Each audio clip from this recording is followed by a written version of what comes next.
It's been a crazy week so far, and I'm glad to join you once again with another edition of 21 Minutes with KKB. Of course, amidst the brouhaha, amidst the noise, we bring to you an exclusive piece with someone who has seen it all and has indeed been in that very position. One of the gentlemen who is said to have engaged in one act or the other finds himself in. Of course, the story is still unfolding, so a lot more may happen as Anas Anas continues to show that very explosive documentary, number 12.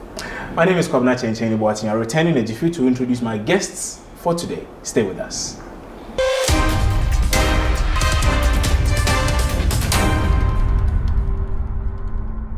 Dr. Nyaho Nyaho-Tamakloe has been FA president here in Ghana, and he has seen it all. Of course, he did hand over to Mr. Kwesi Nyantakyi, who is now in the news for all kinds of reasons. Of course, it's early days yet, so it will be premature for anyone to pass judgment on what really the situation is or is eventually going to be. But Dr. Nyaho-Tamakloe is my guest, and we're going to speak on quite a number of issues. I'm glad to have him as my guest for today. Doc, good morning, and thanks for good morning. Thanks for having us today in your house. It's a pleasure. Really grateful to have you on the show. It's a pleasure.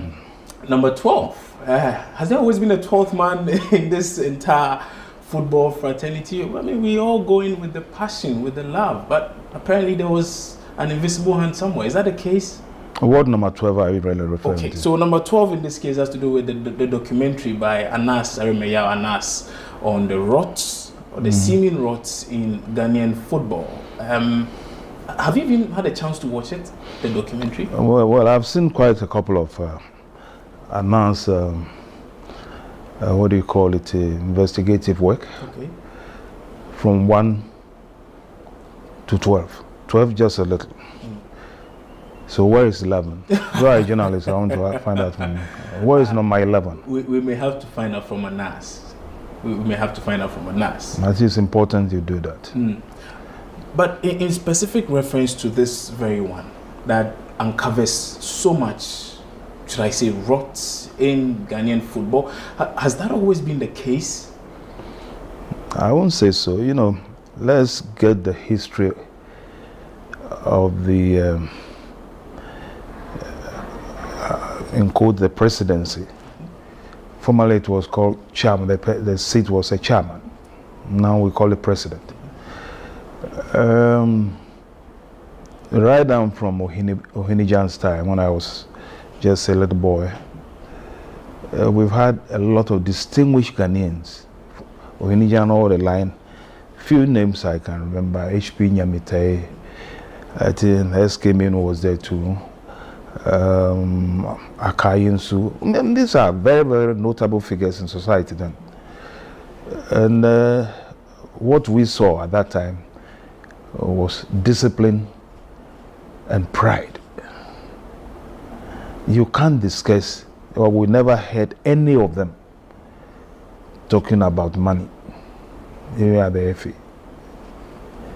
I was lucky to get closer to Nyamite, and then when I became House of Folk chairman, he was very instrumental in getting me there himself and Tommy Thompson. Now, what we see now is a bit strange. I personally was stunned when I saw some of the pictures. But you can see that it's been a recent culture, if I will use the word. Because when I left the FA, I didn't really follow what was going on there that much. But this particular expose by Anas tells me that there's a lot of road there, a lot. You were FA president, you resigned at a point. Yes, I did. And I remember what led to the resignation was that when I came in and took over from Ben Kofi, the late Ben Kofi, may he rest in peace. Ben whispered into my ears, he said, "Look, Doc, there's a lot of problem at this place." In fact, he name it a snake pit. The GFA is a snake pit? Yeah. And I laughed. Because I knew whatever challenges they have there, I can surmount it. So I resumed work. And then within a short period, I noticed that Ben Kofi was right. Very short period. So there were really snakes there? Oh, yeah. So I said, look, I'm a Democrat, so let me do it democratically. Luckily, then I had a very good minister of youth and sports in the person of late Kojo Banredu. Okay. Very, very good minister. So we discussed it casually, and I told him I'll get a memo for him to have a look. If he agrees, there must be certain structural changes there. So Kojo gave me the green light. I prepared a memo. Then just before he even saw the memo, it got leaked. And then there was hue and cry from the executive committee there then. And all sort of swearings and everything possible. But I didn't really know them that much. So I took them to court. There was all this stress that you can't take the FA to court. I took them to court. It was ruled by the judge that they can be brought to court. I won the first case. The second case, they started maneuvering. I got really fed up. I must say, I didn't just get fed up. It's quite interesting what happened. I remember one time President Kufuor called me. He said, Nyaho, you have been doing very well at this place. And lately, it appears there are some skirmishes, at that place. I said, oh, sir, this is what exactly is happening. So he said, okay. He called this man, I've forgotten his name. One of his advisors, who the Obusu Ansa, late Obusu Ansa. He called Obusu Ansa and said, Obusu Ansa should have a chat with me so that we can straighten things there. By then the case was already in court. And I was determined to fight them. No. Unfortunately, Kojo Ban was removed from that ministry to finance. And Yao Safomaf was brought in as I've known Yao very well. I thought we were going to have a very good coordination. But it turned out to be something different. Yao, for lack of a better word, if I would say, was terrified. I think he was frightened about the executive council of the GFA. So he was trying to talk me out of the court case and even talk me out of the FA position. I got mad with him. I got mad. He's alive, you can ask him. I was mad with him, left his office, banged the doors and left his office. Went straight to my consulting room, wrote a resignation letter, gave it to a messenger to be sent to them. In less than 2 hours, I had a call from BBC, and it was on the news. So this is what led to my resignation. So you're saying Yao Safomafo? Oh, yes. He knew about the rot at the GFA at the time? No, I'm not saying he knew about the rot. What I said was he that was scared of it. I thought knowing him well, like the support I had from Kojo Banredu, I thought he could be very strong minister. So I would really change what is happening at the FA. He knew that there was a lot of rot there. That there's no doubt about it. He knew. But he was not bold enough to. He wasn't at all bold. And that's really surprised me. And what really made me mad was he was trying to talk me out of the case. Oh, leave them and But I remember one thing that President Kufuor told me when he wanted to appoint me to this FA place. That was in Cape Coast. By then we had a regional meeting of the New Patriotic Party, National Congress really, but it took place in Cape Coast. So I was seated with President Kufuor. I said, Nyaho, this place is a very, very difficult place, but I know football is nosediving, and with your experience, I'm sure you can get it up. I said, no problem. Then he said, don't go and play your old tricks. That's President Kufuor. So I said, Kofi, what old tricks? Then he started laughing. He said, don't go and favor Accra House of Folk. I said, then you should not interfere when I'm working. And honestly, he gave me his promise, he never interfered. That's President Kufuor. But, you know, to cut a long and short story, as I said, the FA has been there for years, since 1950-something, 1957 or so. Structures have been put up nicely, generation upon generation, until they got to our time. When I was appointed, Kwesi was my deputy. We work very well. I have no problem with Kwesi at all. Till today, I don't have any problem with him. And then, of course, Kwesi was able to get himself to vice president of CAF, which is very good, very, very good for the country. And also, he has become, I think, FIFA member of the FIFA executive. Member of the FIFA executive. Another very good for the nation. Now, if you have been able to get to this level, what will, you know, who at all on earth should be able to trick you to come that low again? But his problem was, because he wanted to connect football with politics. And this is where his problem started. And if I had been close with him, I would have warned him. But are they not connected? Many people seem to join the dots. No. As siblings. They can't be siblings. They can't be. And the way he went about it, I'm not surprised he failed. How did he go about it? No, but you know, I mean, the exposure can tell you. If you even want to get close to political power, that's not the way he should go about it. But he wanted to give the impression and say he was part of the ruling government. Do you understand me? Yes? But certain comments had been passed, particularly by the FA president, suggesting that in the erstwhile NDC government, life was hell for the FA executive members, particularly, and that things are better now that the NPP are in office.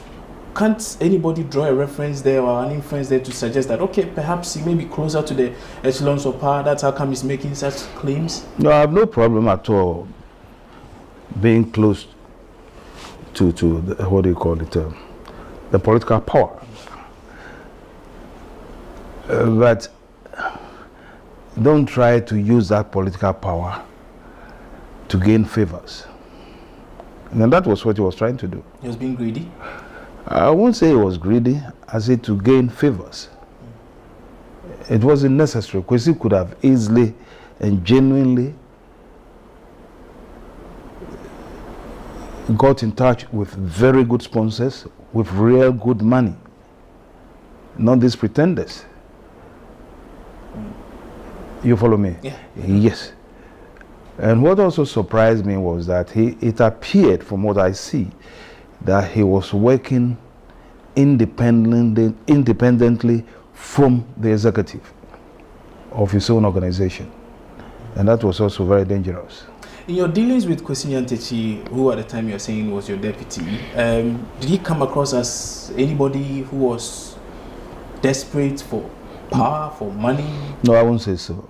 But I've been asked this question on several occasions. When I was with himself and Fred Papo, the two of them were my best lieutenants. Kwesi didn't show any sign of inordinate ambition. I didn't say that, honestly.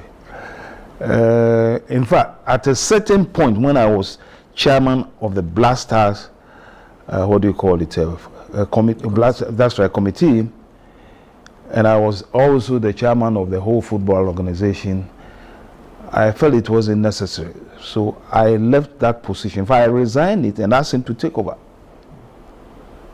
Well, in those days, the chairman of the FA is also the chairman of the Black Stars committee.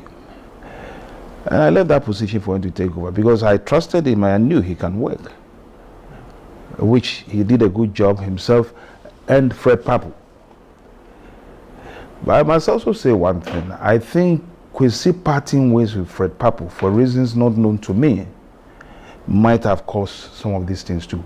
But they were so close, and Fred is an experienced, matured person, although they are of the same age. And I don't think if he had been close with Fred Papu, he would have got himself in this sort of problem. But Fred is a great thinker. So these are some of the things. It's unfortunate. I really feel very, very sad for him. Where we've reached now with his case, nobody has been able, no court has come out with any sort of judgment on him. But if it had been me, I would have left the scene.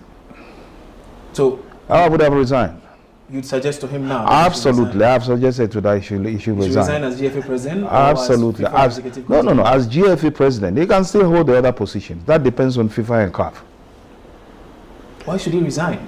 The man's name has been so badly bruised. You know.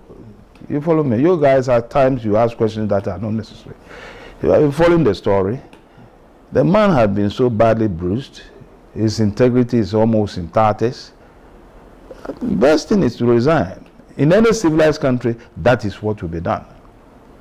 You follow me? Now, it's unfortunate the Ghanaian leader or a politician, right down from presidents, since I was a child, have not got the culture of resignation. No Ghanaian leader that I know has a culture of resignation. When things are bad, where in a civilized country, a leader will just take a pen and say, I've resigned. You can't find it anywhere in Africa. But in this scenario, for instance, I've heard a lot of justification by a lot of people who seem to not necessarily back Nyantechi, but they seem to play a fair game, suggesting that if it's an inducement or you are entrapping me, I don't even want the money, but you are forcing me to get it. No, I don't want to. I don't. These are things that should be discussed by lawyers. I'm not a lawyer. I heard one lawyer discuss this very interestingly on BBC. These are things that should be discussed by lawyers. You follow me? Because that's what I think they call agent provocateur. You follow me? So that's a method being used by the gentleman. Is it Anas? Yes. I have no problem with what he's doing. I have no problem at all. The only problem I have, not with him, but with his system, is that if you are able to do a very good work as an investigative journalist, for heaven's sake, that work is for the public, it's for the common man. Let the common man see it first. Do not allow any other person to have a look at it. That's the only difference I have with him. But then one will know that it's authentic. The president's name was mentioned, also we are told. His ministers' names were mentioned. No, I don't care whose name is mentioned. It wasn't only the president who saw it. I'm told President Mahamat who saw it. President Rawlings who also saw it. President Kufuor also saw it. It is wrong. It is totally wrong. That alone tell you Anas can be compromised. Really?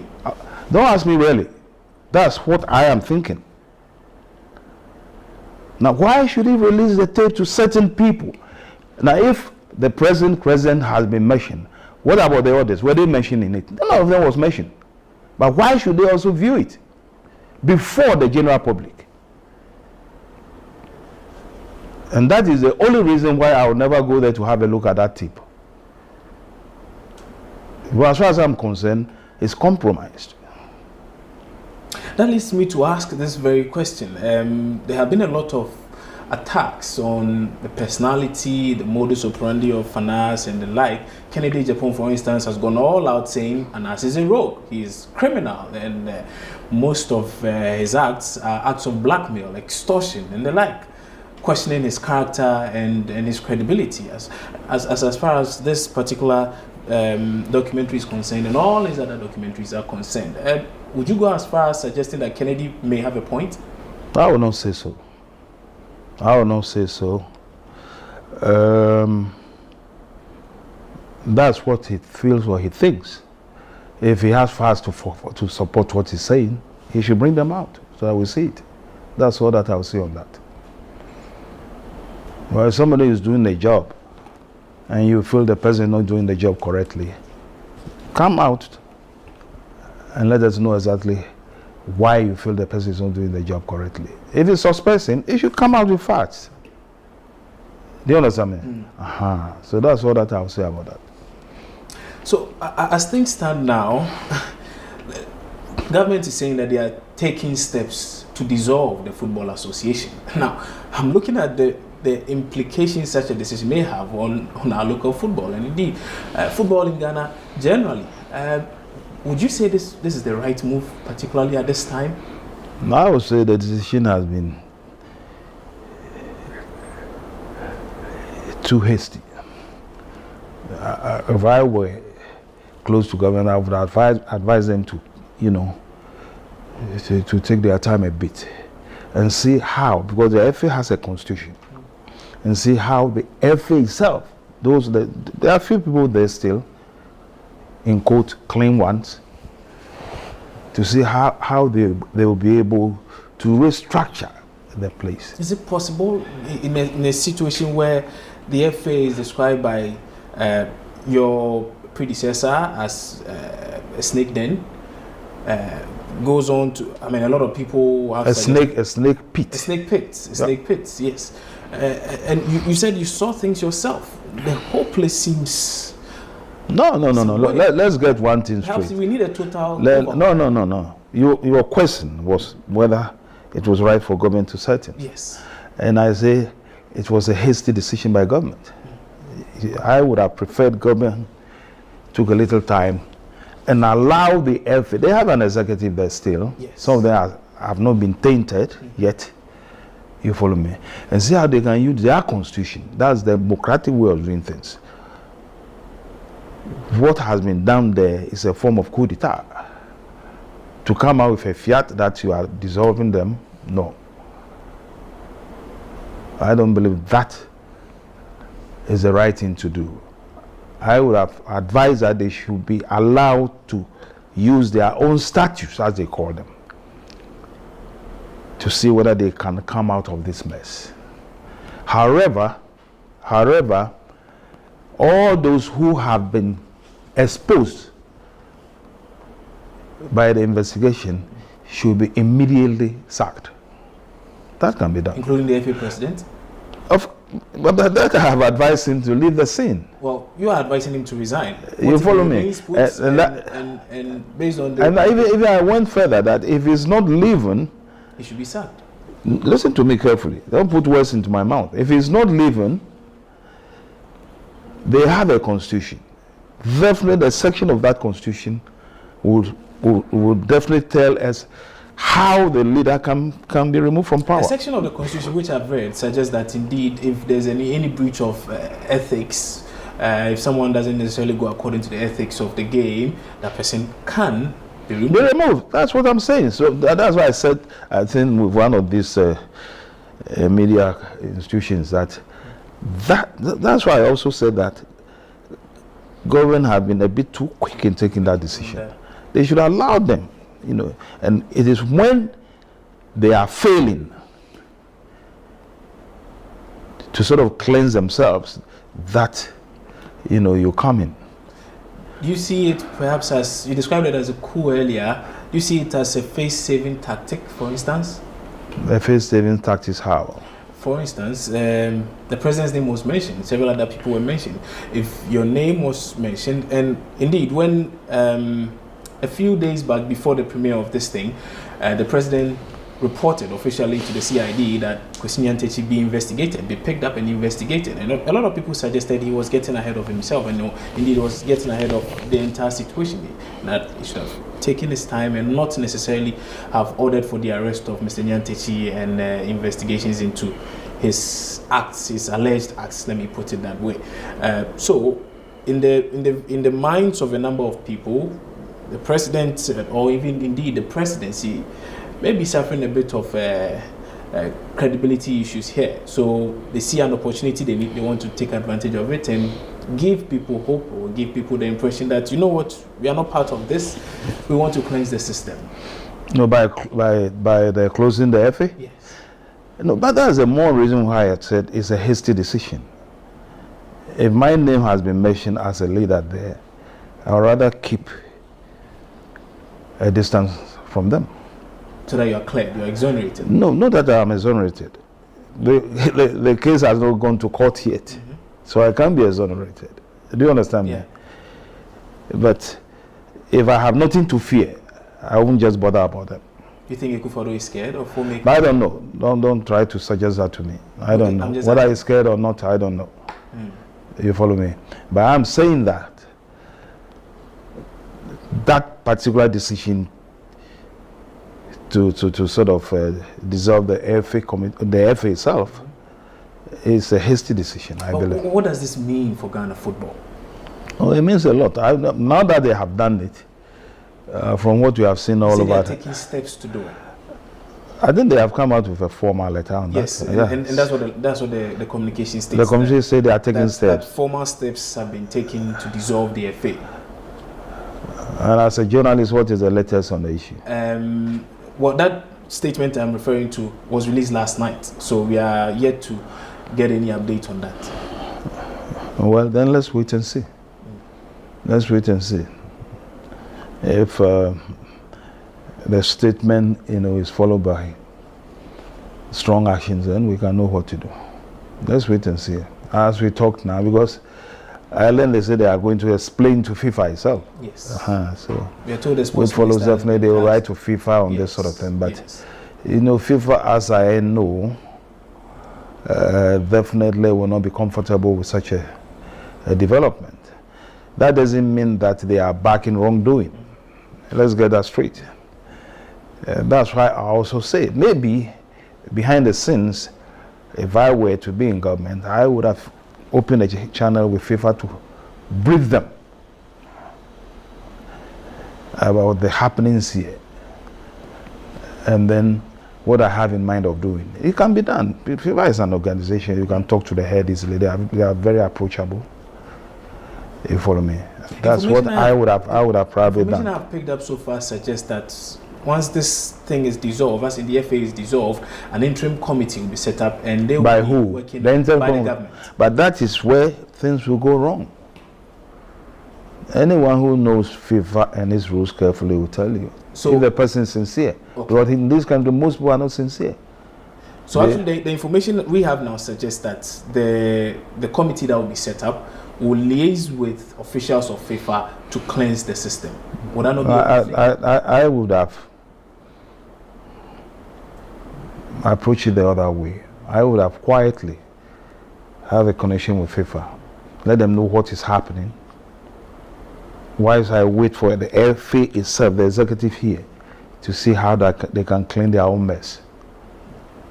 You see, now, if you set up a committee, FIFA can say, we are not going to accept it. It's very possible. That's very true. But if you go there quietly, and it is done. This same Kwesi Nyantakyi came to power through a memo that I sent to FIFA, said Blatter. And that was what really caused the problem with me, between myself and the FA. That the leadership of the FA, my suggestion was that it should be elective. Even though I was appointed, I said no. But if it becomes elective, then you have some sort of democratic procedures there. Do you understand me? Well, people have to vote for the leader. Yeah. Now, I came out with a memo, sent it to FIFA. I remember very well. And they were quiet on it for a while. But after I've left the scene, they brought the same thing that I sent to them and asked them to implement it. And that's how you have the FA president elected and other executives elected. So some have suggested that very situation we have now is the more reason why people who want to annex the presidency of the FA now have to look for money to campaign in a way. And that's, we should go back to the previous system where the president may nominate, say, 2 or 3 people. I mean, Kwabena Agyapong has suggested that he thinks it would be better if the president nominated about 2 or 3 people and then the FA decided on one of them as the president. No. I remember, I know Kwabena very well. That to him is a good, he's been in football also for years. I don't think that is a right procedure. It's just like saying that, well, the FA democratic experiment started just recently. Kwesi has been in power for, I think, 15 years or so. 30. You follow me? Now, if at this stage you think it's a failure, it's just like saying that the new democratic dispensation that we have as a nation now, after a while we see that things are not going on, then we should go back to dictatorial regime. No, that one is dictatorial, what he's talking about. And I will not accept that. Let them pick their own leaders. I think you follow me? Yeah. They have, I keep on saying they have a constitution. The only thing wrong that they did was that the election of the leader was timeless. You follow me? And that was a big mistake. Why the lawyers didn't see through that, I'm surprised. Whether it should be either 1 term, 2 terms, 3 terms. Fair enough. But you can run as you think fit. There's no limit on... No limit at all, which is very wrong. And that is what is worrying them also now. When I was younger, I remember I used to go to the stadium at times to go watch football, and it was so lovely. The place was almost always packed. Even getting access to the stadium was a problem. Several years down the line, and since you left the scene, I would say, the standard, according to many, seems to have dropped so low.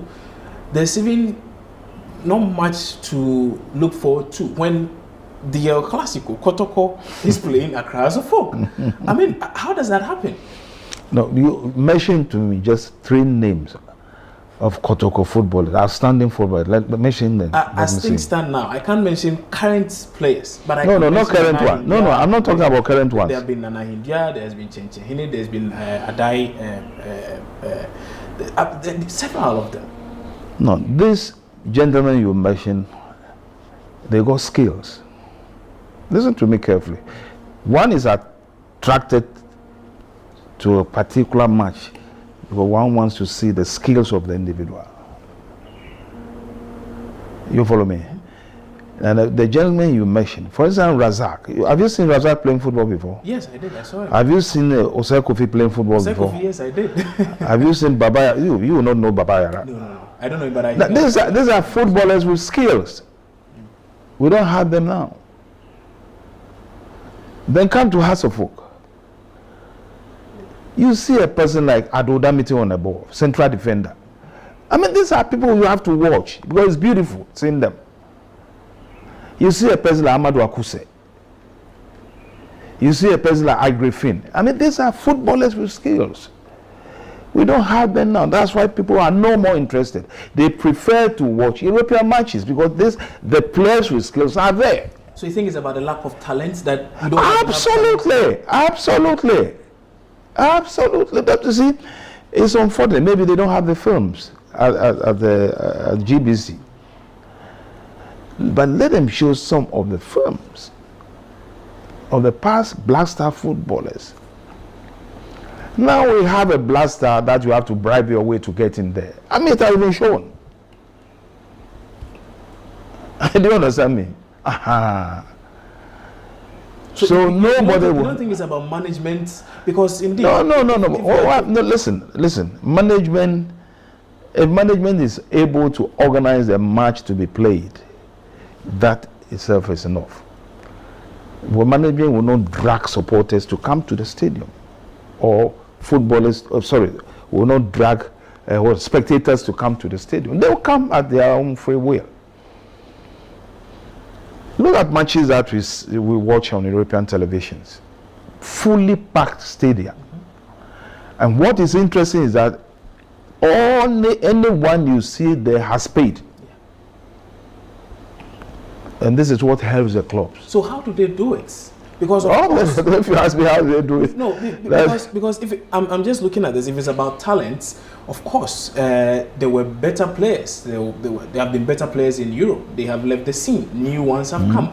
How was that done? But if you watch also, theirs is continuous. Here, the spectator strength is dwindling. Do you understand me? So that tells you, because look, recently, let's be very recent, Mo Mohammed. What is it? Mo Mohammed? What? Mo Salah. Mo Salah has been able to draw a lot of people to the television. I'm telling you, if he's playing, even I myself, if that boy is playing, I just stop whatever I'm doing and watch the TV. So if we have one Mo Salah in Ghana now, like we had years ago, it will draw people to the stadium. But we don't have now. How do we fix that problem? Look, I think the first thing that we have to do, we have been pushing inexperienced small boys to Europe. Formerly, you get into a club, a young man, you get matured, you get experience before a club looks for you outside. But now, I think some of them even from second division, they travel to Europe. They become bench warmers, and when they get frustrated, they run around in Asia, and most of them, are there doing nothing. So we find out how to stop that. And I think these are some of the areas that Kwesi should have looked at carefully, but unfortunately maybe he ignored it. Well, we have a problem with that, a big problem. Now, all the footballers we have in the Blaster, as I talk to you now, they played a match in Iceland, I think, yesterday. Yeah. They are footballers outside the country. Not a single one of them is a homegrown product. So all this will tell you that we have a problem. That's worrying. Of course, yes. Of course, yes. Of course, yes. Even when I was FA president, it wasn't so. Most of the boys were local boys. When I was in the FA, then Asamoah got into the Blasters also. Himself and I think his brother also, one brother of his. No, it's not like that anymore. And that can only be done by people who are really interested in doing the job.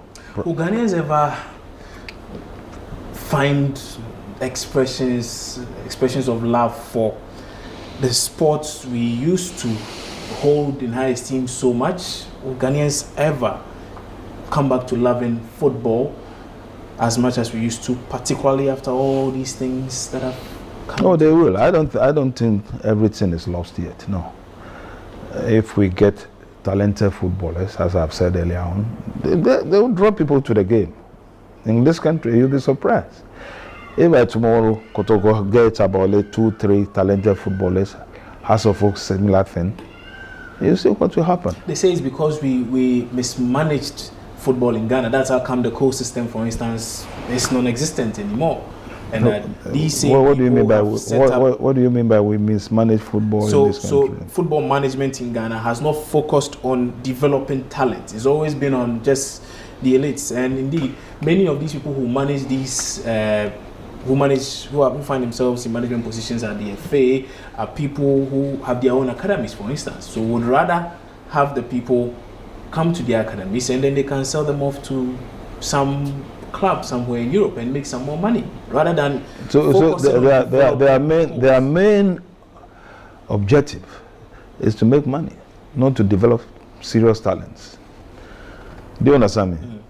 Because even if he gets 100,000 cities, some even less, he pushes the boy away when the boy is not really matured. Do you understand me? So the so-called football managers who have brought us into this sort of situation. I will not put much of the blame on the GFA. You follow me? The GFA maybe can control it, but you can't force the boy to stay. Do you understand me?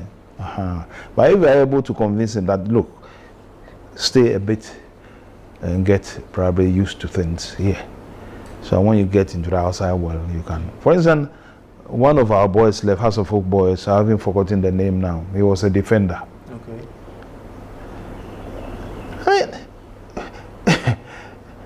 I will not call him an exceptional player.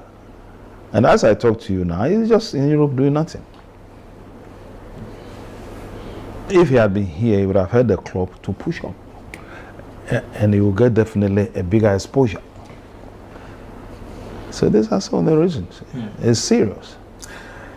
It's been we've taken a detour. We've spoken a lot about sport, about sports and about the FA and the like. But you're also a politician, and you used to be very, very vociferous. You used to criticize your very own members of the NPP, and some say. Well, I was criticizing Rawlings a lot. Yes, I remember that as well. We had a big battle of Rawlings in those days.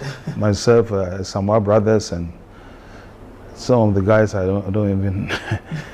Kwashiga and others. What many people say is that if you're able to criticize your own, then of course you should be able to criticize anybody and everybody. And that's one of the attributes a lot of people say you had. And you were very forward-looking and tried as much as possible to say things as they were. If it's wrong, it's wrong. You've criticized the president on several occasions. I mean, when he was even flag bearer, or when he was a flag bearer hopeful, up until now. I was one of his closest allies. If you go into... You and Nana Akufo-Addo? Then you don't know NPP. No, I didn't know you were that close to him. You see myself and Ali Mahama there? Oh, yes. Yeah. I'll show you a picture of myself and Nanado. Oh. How come that is not on your wall? Oh, I have it. I have it. Not showcasing that. I have it. I definitely have it. I have it. I can show it to you later. Or it might be on one. Are you on terms with him now?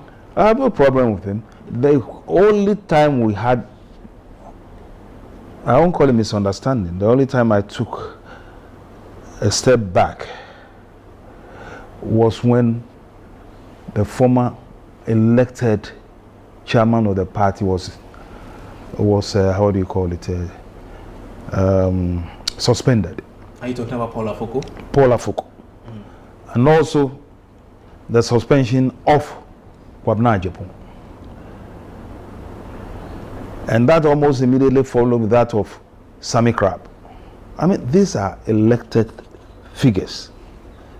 People voted for them. And I believe if you want to get rid of them, I mean, there's a way you can do that. We have a constitution. You think Akufo-Addo wanted to get rid of them? No, but don't ask me whether I think he wanted to get rid of them. The people are no more in their seats. But that was a decision. And I was at the cause of it. That was a decision taken by the party, not by Akufo-Addo. Now listen. You see, that is where you young ones cannot get anywhere with this sort of attitude. You have to fix facts.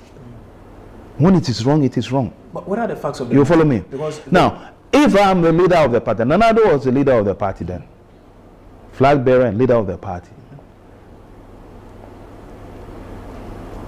If he found anything wrong with them, or he didn't find anything wrong with them, they wouldn't have been dismissed, or they wouldn't have been suspended. Don't talk as if you are talking to a small boy. I know. Listen to me. He was the leader of the party. You follow me? He would have gone through with the decision without his consent. Absolutely. I mean, people who have been elected,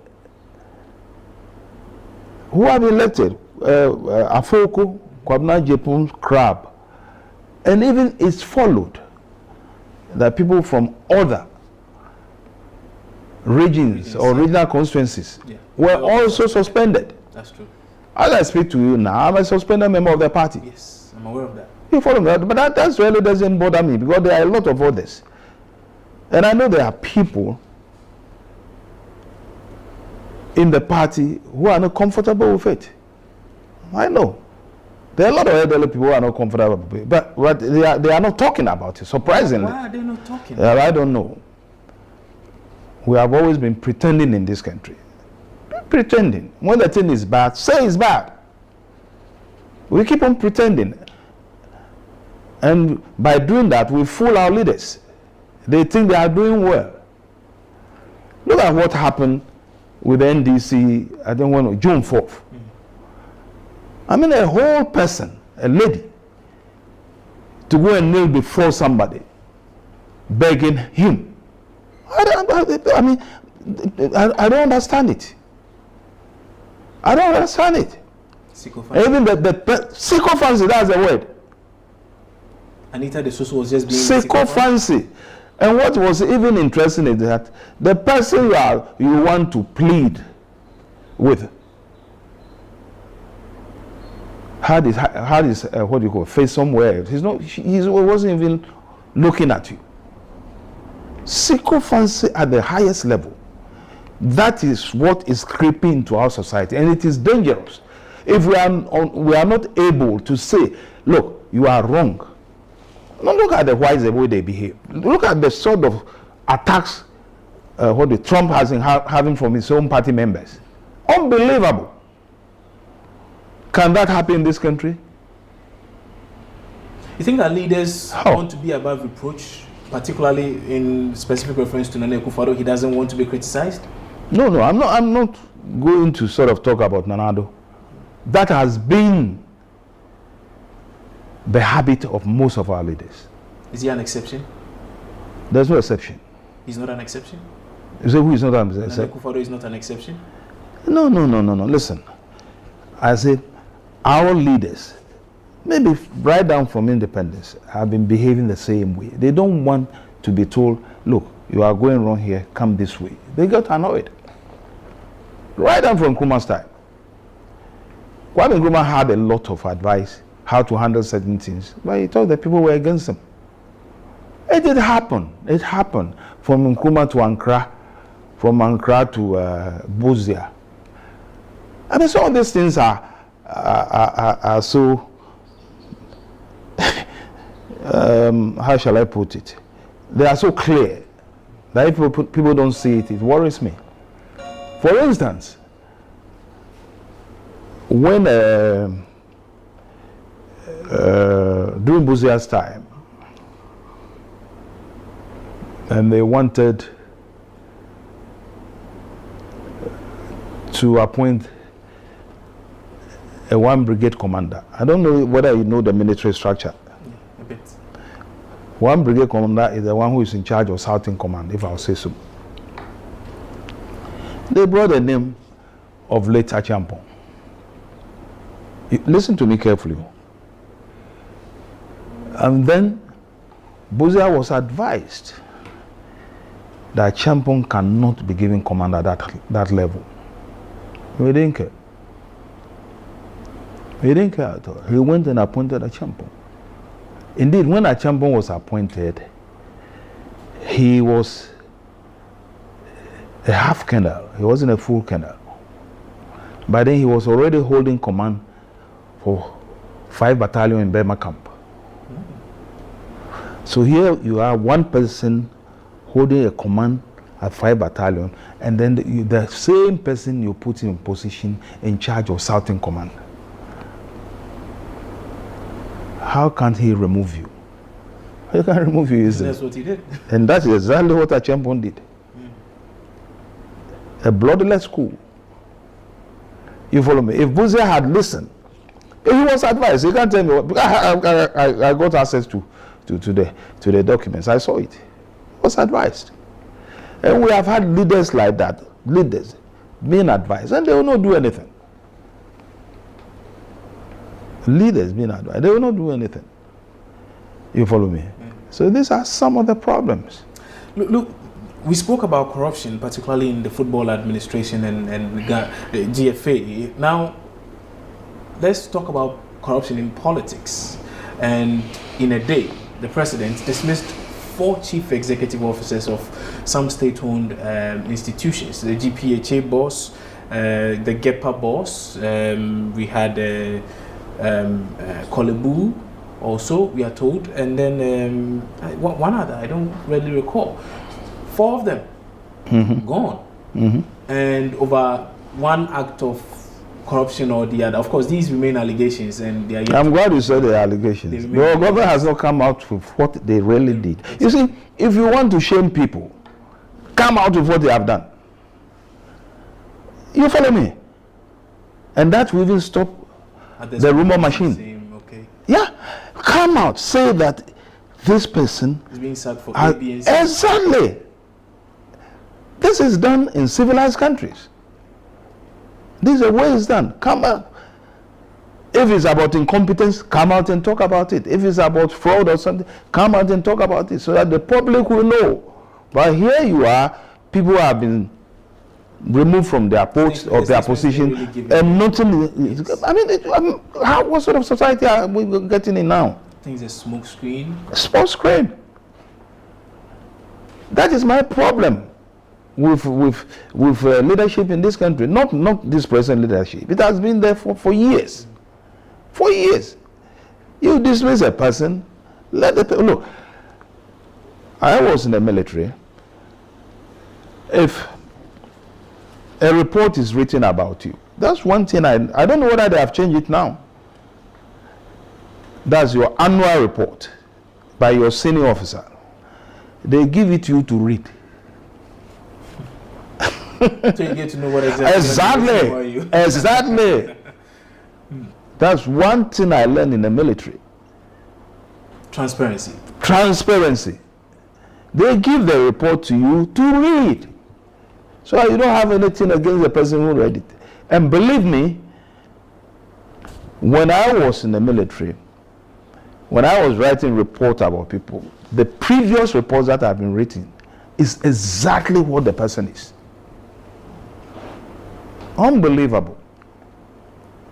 Why can't we do that here? If you say somebody is bad and you have removed him or her from a position, give us reasons why the person shouldn't be part of the public service.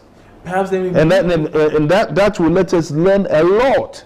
Then maybe we need a change in our constitution, because the constitution just says the president has the prerogative to hire. No, this has nothing to do with the constitution. The individual in charge has a right. He can start it. Exactly. Exactly. Let the public know that because of A, B, C, D, For instance, look at Dr. Anya's problem in Kolebu. Yeah. I learned there's a strike there and whatnot. But if you let them know why Anya has been removed, I'm sure they actually that's why they are protesting. They say they want to. There you are. Why he was keep the reasons. There must be reasons why you remove the person. Perhaps the president feels his expertise may be better served elsewhere. What are you talking about? Look, these are some of them. But is it a possibility that maybe the president feels that? Don't talk for the president. You are not his spokesperson. Don't try and think for him either. But these are possibilities. You follow me? If there are possibilities, he's an experienced person. Now he's an experienced person. He's been in this terrain for years. We've been there for years. You follow me? All I'm saying is that if you have removed somebody, come out with a reason why the person should be removed. All those who were appointed and removed, I don't know any of them. I don't know them even the party. You follow me? Oh yeah, I don't know them. Gifty Klenam, she was an MP. I say I don't know her. Paul Ansa? I don't know him. I don't know him. Alfred Obeng, the boss. I don't know him. We're told he was a financier, even in the 2016 when he gave a lot of money, according to Canadian report. Hello. Or there are people who just came in just to do one or two things to get some influence and political power. Let's stop there. Let's stop that. Let's stop that. Okay. We're going to go on other things. How do you assess the government so far? It's been 18 months. 18 months is a long period in politics or in governance. What do you mean by 18 months? Professor Ade says it's too short. 18 months? Yes. The governance is continuity. You don't have to create a new. You can come with a new policies and whatnot. The policy they came out with free education, they say they are implemented. So we wait and see. You follow me? and there are all other things. There are, unfortunately, other areas that they talk about, I think, Owa District 1 factory and whatnot. That I have not heard of anything so far. But I think let's give them the chance to work. Let's give them. Are they on course? Let's give them the chance to work. Are they on course? I cannot tell you whether they are on course. I'm not an inspector. I'm not an inspector. If they are on course, they know it.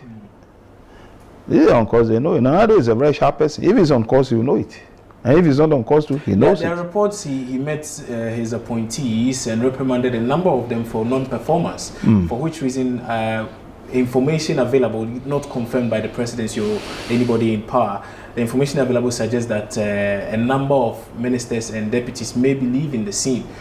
He appointed 110 already. I think 3 have fallen off the block. We are told the numbers may be cut down to about 90 by the end of July.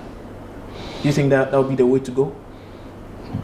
Well, he's a president. He will appoint and dismiss if he wants to. What I will say is that initially I thought he will have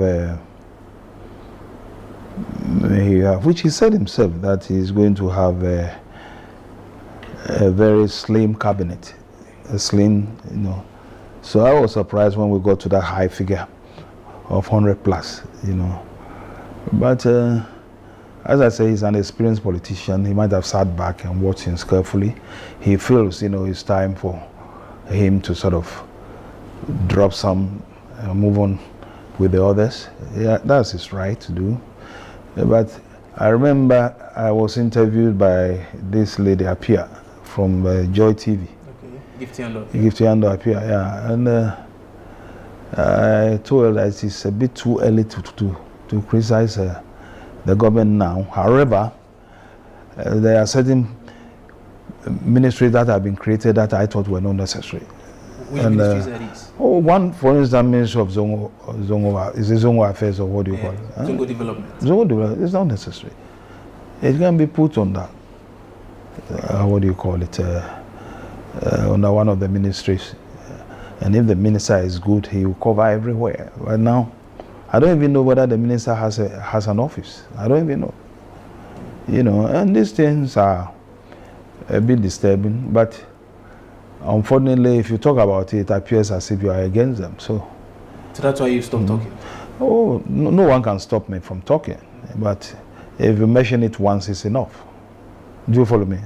But do they listen when you speak? I don't know. Because you have a lot of experience, and I don't know. You've been with them for a long time. I know the party. As a party, I know the party very well. I know the party.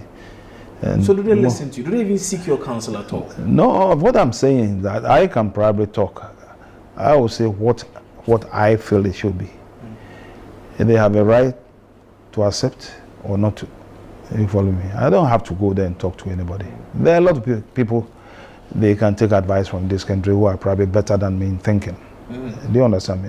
So when somebody is governing, that's what I have noticed in Africa. It's a bit different from when he's in opposition. It's quite clear. So allow him to govern, or allow them to govern. So at the end of the day, we'll judge them based on their own decisions over the Absolutely, and their performance. Will you ever, in the interest of Ghana and the NPP, work with Nana Addo Dankwa Akufo-Addo? No, he is the head of state now. Yes. So if he's as I said on the program with Ando Apia, I've seen a lot in politics. Politics is not my profession. I'm a physician by profession. I take politics as an occupation. Do you understand me? So I can leave it anytime I choose. Are you leaving? I say I can leave it anytime I choose. Are you leaving? So I've decided not to be on the front line of politics anymore. That's why you don't see me on the front line. So you can be maybe on, how do we call it, Council of Elders or something? No, I can rather be. I'm not a member of the Council of Elders, and I don't want to be a member of the. You see, where you have a situation where you cannot express your views openly. I don't want to get into those type of groups at all. I think members of the Council of Elders currently cannot express. That's not what I'm saying. Don't suggest that to me either. Do you understand me? Yeah. I know myself that if there's a leader and it's going wrong, I would like to say it. Do you understand me? And that is done in a lot of civilized countries. But unfortunately for us, it doesn't happen that way in Africa. Anywhere in Africa, almost the same. You follow me? For instance, even the interview I granted Joy from yesterday, somebody came at WhatsApp to write a long story about it, criticizing me. But it doesn't worry me. It doesn't worry me at all. I don't even know him, but it doesn't worry me. You see? So you won't serve as a member of the Council of States? I don't want to get into frontline politics anymore. Full stop. I'm not interested. There are a lot of young people coming. That, just let them get. But they do not have the experience you have. They've not seen. No, if they learn well. Who is to teach on that? We have a lot of. I'm not the only senior person in the party. Any people? No, I'm not grooming anybody. Why not? The party. See, the party is there. The party has structures. You follow me? I mean, for instance, the present mayor of Accra now, I've known him as a young man. He's been climbing nicely to go to where it is. Very good. Who else do I know in that government? There are quite few of them whom we have been able to work with. You follow me? Allow them to work. Allow them. I'm not coming to the forefront of politics. Ever again? No. I have retired entirely. I'm not interested even now. But I'll criticize when I find it necessary. That's all. Like it's done in a lot of civilized countries. You don't have to be a member of the party, or you can be a member of the party, but yet you can criticize. It was done to Trump recently. His own Republican got on the platform of a Democratic Party, Clinton, and criticized Trump. I saw it on telly. So, but that is what we can't accept in this country, and it surprises me. But if you are able to criticize your own, then the outsider, you know what to do with him. Do you understand me? Yes, I do. Look, thank you so much for your time today on 21 Minutes with KKB. Dr. Nyaho Nyaho-Tamakloe has been our guest on 21 Minutes with KKB, and indeed some very revealing things we've heard on the show today. I'm particularly interested in that portion where there appears to be a number of snakes at the GFA. I don't know whether they are still there and whether they have enough venom in them to you'll be true at this particular point in time. But whatever the case may be, we are still following developments keenly as far as that expose by Anas, Arimaya Anas, is concerned. My name is Kwabena Chenchen. Thank you for your company. I'll see you soon, hopefully with another guest you're expecting.